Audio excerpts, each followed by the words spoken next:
ખેડા જિલ્લા સહકારી દૂધ ઉત્પાદક સંઘના નિયામક મંડળની ચૂંટણી જાહેર થઈ। 10 સપ્ટેમ્બરે અમૂલના નિયામક મંડળની ચૂંટણી યોજાશે।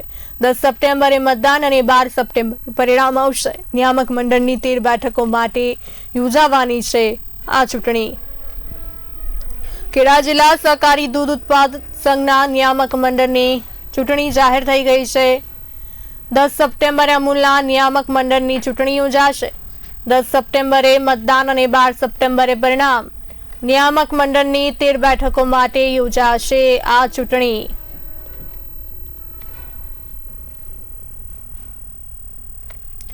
ખેડા જિલ્લા સહકારી દૂધ ઉત્પાદક સંઘના નિયામક મંડળની ચૂંટણી જાહેર। 10 સપ્ટેમ્બરે અમૂલના નિયામક મંડળની ચૂંટણી યોજાશે। 10 સપ્ટેમ્બરે મતદાન અને 12 સપ્ટેમ્બરે પરિણામ।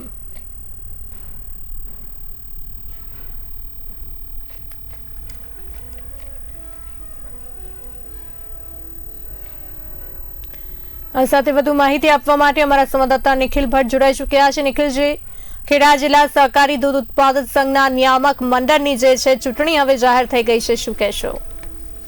જી ચોક્કસથી બહાર જો વાત કરવામાં આવે તો જેની આતુરતાથી ઉમેદવારો અને પશુપાલકો રાહ જોઈ રહ્યા હતા તે અમૂલની ચૂંટણીની તારીખ જાહેર થઈ ગઈ છે। 10મીના રોજ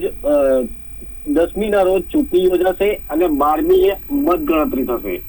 જી હું આપને આગળ પૂછવા માંગીશ કે કેટલા ઉમેદવારો આમાં ભાગ લેવાના છે અને કોનું નામ ચર્ચાઈ રહ્યું છે? એ ચોક્કસથી જો વાત કરવામાં તો હજુ ઉમેદવારી પત્રો 20/8 થી 28/8 સુધીને ઉમેદવારી પત્રો ભરાશે। આમાં અત્યારે કઈ કહી શકાય નહીં। જી નિખિલજી, સમગ્ર માહિતી આપવા બદલ આપનો આભાર। ખેડા જિલ્લા સહકારી દૂધ ઉત્પાદક સંઘના નિયામક મંડળની ચૂંટણી જાહેર થઈ ગઈ છે। 10 સપ્ટેમ્બરે અમૂલના નિયામક મંડળની ચૂંટણી યોજાશે અને 12 સપ્ટેમ્બરે પરિણામ આવશે।